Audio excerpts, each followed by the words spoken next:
In a major boon for accessibility, Twitter is now rolling out automatic captions for videos, the company announced Tuesday. Auto captions will be available globally on iOS, Android, and the web in most languages, according to Twitter.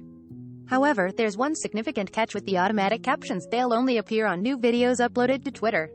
Old videos that don't have captions still won't have them. There's also no way to report inaccurate or bad captions, a Twitter spokesperson tells The Verge, though they say, "We're always looking at ways to improve our accessibility features." Twitter has a somewhat rocky history with accessibility features, though it has taken steps to improve.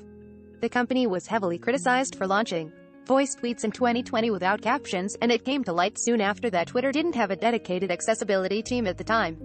Twitter has since created two teams focused on accessibility, and it did eventually add captions to voice tweets, though more than a year after they first launched. Twitter has also added live captions to Spaces, its Clubhouse-like audio room product.